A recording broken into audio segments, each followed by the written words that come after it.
Hello friends, welcome to only mathematics centre. Friends, आज के इस वीडियो में मैं आप लोगों को एक बहुत ही इंपॉर्टेंट क्वेश्चन को बताऊंगा, जो कि है सिद्ध करें √3 एक अपरिमेय संख्या। देखिए, ये क्वेश्चन एग्जाम में बार बार पूछे जाते हैं, तो इसीलिए आप लोग को इस वीडियो को शुरू से लेकर लास्ट तक देखना है और चैनल पर नए हो तो चैनल को सब्सक्राइब भी कर लेना है।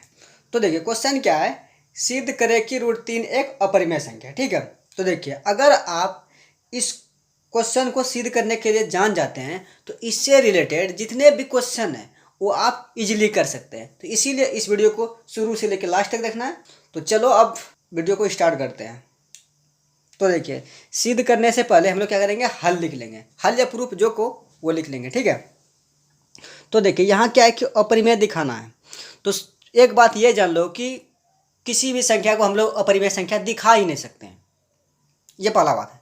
देखिए, हम लोग क्या करते हैं कि उस संख्या को परिमेय संख्या के रूप में मानते हैं। ठीक है, उसके बाद फिर परिमेय संख्या का जितना भी कंडीशन है उस कंडीशन को फुलफिल करने का प्रयास करते हैं। अगर परिमेय संख्या का जितना भी कंडीशन है वो फुलफिल कर जाता है तो वो परिमेय संख्या हो जाता है। अगर उनमें से किसी एक को भी फुलफिल नहीं करता है तो वह अपरिमेय संख्या हो जाता है। ठीक है, ये होता है उसका प्रोसेस। इन्हें डायरेक्ट आप किसी संख्या को अपरिमेय संख्या दिखा ही नहीं सकते। ठीक है, अब यहाँ देखो क्या है कि अपरिमेय दिखाना है तो हम लोग क्या करेंगे, जस्ट उसके अपोजिट मानेंगे। तो यहाँ क्या है, √3, तो हम लोग क्या मानेंगे, माना √3 एक परिमेय संख्या। ठीक है, मैंने क्या बोला कि जस्ट अपोजिट मानना है, तो वही हम लोग ने मान लिया। ठीक है, अब यहाँ देखो, जब हम लोगों ने √3 को परिमेय मान लिया तो परिमेय संख्या का डिफिनेशन क्या होता है कि जिसे हम P/Q के फॉर्म में लिख सकते हैं। ठीक है, तो यहाँ √3 को परिमेय माना है तो इसके इक्वल में क्या लिखेंगे, √3 के इक्वल में P/Q। ठीक है, यानी √3 को हम लोग P/Q के फॉर्म में लिख सकते हैं क्योंकि हम लोगों ने √3 को परिमेय माना है। ठीक है, अब यहाँ देखो, जहाँ लिखना है इस कंडीशन क्या है, जहाँ P और Q सभाज्य संख्या है तथा Q = नॉट जीरो। ठीक है, तो देखो यह P और Q जो है सभाज्य संख्या है और Q जो है ना, ये Q 0 के इक्वल नहीं है। अब आप लोग के माइंड में आता है कि सभाज्य संख्या सर क्या होता है। देखो, सभाज्य संख्या क्या होता है कि वैसी संख्या जिसमें एक के अतिरिक्त एक भी उभयनिष्ठ गुणनखंड ना हो उसे सभाज्य संख्या कहते हैं। ठीक है, अब आप लोग बोलेंगे कि सर सभाज्य संख्या तो लगभग समझ में आ गया, लेकिन यहाँ Q = नॉट जीरो जो लिखे है इसका क्या मतलब है। अब यहाँ देखो, यहाँ क्या है कि P/Q लिखे है। ठीक है, और Q = नॉट जीरो लिखे हैं। इसका मतलब ये हुआ कि बटे के फॉर्म में जो भी आएगा वह 0 के इक्वल नहीं आएगा। 0 से कुछ भी हो सकता है, 0 छोड़ के कुछ भी हो सकता है, जैसे 1 2 3 4 ये कुछ भी हो सकता है। अगर 0 हो गया ना तो हम लोग इस चीज़ को डिफाइन नहीं कर पा रहे हैं। ठीक है, तो देखिए, हम लोग जब इस चीज़ को डिफाइन नहीं कर पाएंगे तो हम लोग क्या खाक इसको √3 को अपरिमेय संख्या दिखाएंगे। सबसे पहले √3 को अपरिमेय संख्या दिखाने के लिए हम लोग को इसको डिफाइन करना पड़ेगा। अगर यहाँ 0 के इक्वल आ जाता है तो हम लोग डिफाइन ही नहीं कर पाएंगे, तो हम लोग √3 को अपरिमेय संख्या नहीं दिखा पाएंगे। तो इसीलिए यहाँ हम लोग ने यहाँ देखो कंडीशन क्या है कि तो देखो यहाँ क्या कंडीशन है कि Q = नॉट जीरो। तो Q = नॉट जीरो का तात्पर्य यही है। ठीक है, तो देखो यहाँ आगे क्या करना है कि दोनों तरफ वर्क करना है। ठीक है, तो यहाँ हम लोग क्या लिखेंगे, दोनों तरफ वर्क करने पर। तो चलिए हम लोग दोनों तरफ वर्क कर देते हैं। तो इधर क्या है, √3 है तो √3 का वर्क कर देंगे, और इधर क्या है, P/Q है तो P/Q का वर्क कर देंगे। ठीक है, अब यहाँ देखिए, जब √3 का वर्ग कीजिएगा यानी √3 को जब 2 बार गुना कीजिएगा तो पुनः हम लोग को 3 मिल जाएगा, यानी स्क्वायर और रूट कैंसिल हो जाएगा। तो यहाँ क्या बच जाएगा, 3 बच जाएगा, और इधर क्या आ जाएगा, P का स्क्वायर बटा Q का स्क्वायर आ जाएगा। ठीक है, अब यहाँ देखो, इसके नीचे नहीं कुछ है तो 1 है। अब देखिए, यहाँ तक करने के बाद आप लोग को क्या करना है कि क्रॉस मल्टीप्लिकेशन करना है।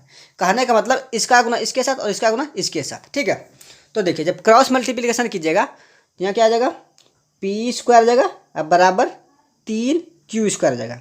ये ना होगा। अब यहाँ देखो क्या आ गया, P² बराबर 3Q²। अब 3 देखो इधर गुना में, 3 को अब इधर लाना है, तो जब 3 को इधर लाइएगा तो किसमें चल जाएगा, भाग में। ठीक है, तो यहाँ क्या जाएगा, P² बटा 3 = Q², ये आ जाएगा। अब यहाँ देखो कि P² जो है ना 3 से विभाजित है, तो जब P² 3 से विभाजित है तो P भी तो 3 से विभाजित होगी। देखो नहीं समझ में आया, यहाँ साइड में देखो, यहाँ देखो, जब 25 5 से विभाजित है तो 25 देखो 5 का स्क्वायर करेंगे तो 25 ही आएगा। तो देखो 25 5 का स्क्वायर जब 5 से विभाजित है तो 5 भी तो 5 से विभाजित होगा। तो ठीक उसी चीज़ को यहाँ लिखे, ठीक। तो देखो यहाँ हम लोग क्या लिखेंगे, जहाँ पी स्क्वायर 3 से विभाजित है तथा पी भी 3 से विभाजित है, ठीक है। ये लिखने के बाद इसको क्या करना है कि समीकरण 1 मान लेना है, ठीक है। अब यहाँ देखो, यहाँ हम लोग एक समीकरण निकाल चुके हैं और एक समीकरण को और हम लोग को लाना है। तो उसके लिए हम लोग क्या करेंगे, अब यहाँ क्या लिखेंगे, अब P बराबर 3m रखने पर, तो देखिए यहाँ P बराबर 3m रखे हैं, ठीक है, क्योंकि यहाँ हम लोग √3 को अपरिमेय दिखा रहे हैं, तो इसीलिए यहाँ P बराबर 3m रखे, ठीक है। अगर वही √3 के जगह पे √7 रहता तो हम लोग यहाँ क्या करते हैं, P बराबर 7m रखते हैं, ठीक है। यानी जो संख्या को हम लोग अपरिमेय दिखाएंगे उसी संख्या को यहाँ P बराबर में रखना है, ठीक है। तो अब यहाँ देखिए कि हम लोग क्या किए कि P बराबर 5m रखें, ठीक है। तो अब यहाँ देखिए आगे हम लोग क्या लिखेंगे कि समीकरण 1 में जो है ना P का मान रखेंगे, ठीक है। तो ये हम लोग आगे क्या लिखेंगे, समीकरण 1 में P का मान रखने पर।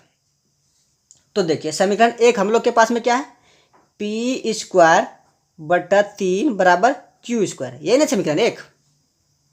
तो देखो P बराबर हम लोगों ने क्या माना है, 3m, तो P के जगह पे क्या हम लोग रखेंगे 3m, ठीक है। तो यहाँ देखो P का स्क्वायर है तो यहाँ 3m का स्क्वायर कर देंगे, अब बटा 3 है, अब बराबर Q है तो Q लिख देंगे, यानी Q स्क्वायर है तो Q स्क्वायर लिख देंगे, ठीक है। अब यहाँ आगे देखिए 3 का स्क्वायर कितना हो जाएगा 9 और m का स्क्वायर यानी m स्क्वायर जाएगा, ठीक है। अब बटा 3 बराबर Q स्क्वायर जाएगा, ठीक। अब ये देखिए 3 से कट जा रहा है 9 3 बार में, ठीक है। तो यहाँ आगे हम लोग के पास में क्या बचेगा, 3m स्क्वायर बराबर Q स्क्वायर, ये हम लोग के पास में बच जाएगा। अब यहाँ देखिए यहाँ क्या करना है कि 3 जो है ना इधर देखो गुना में, जब बराबर के उधर ले जाएंगे किसमें चल जाएगा, भाग में, ठीक है। यानी कहने का मतलब 3 को अब बराबर के उधर ले जाना है, ठीक है। यानी m स्क्वायर बराबर क्या आ जाएगा, Q स्क्वायर बटा 3 हो जाएगा, ठीक है।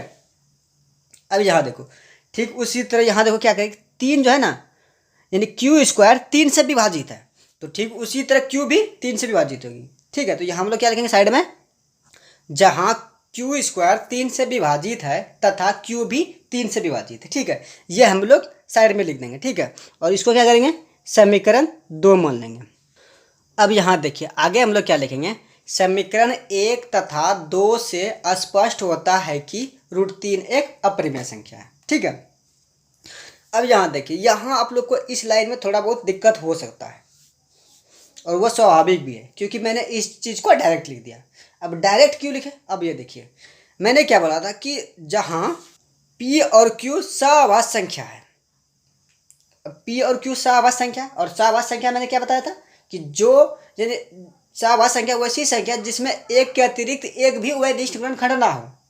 लेकिन यहाँ देखिए यहाँ P स्क्वायर का जो गुणनखंड यानी P का गुणनखंड 3 भी है और Q का भी गुणनखंड 3 भी है, यानी एक के अतिरिक्त और गुणनखंड आ गया, ठीक है। तो इसी वजह से यानी ये देखो कि √3 को जब हम लोगों ने एक परिमेय संख्या माना था तो √3 का जो √3 परिमेय संख्या के कंडीशन को फुलफिल नहीं कर रहा था, तो इसीलिए √3 एक अपरिमेय संख्या है, ठीक है।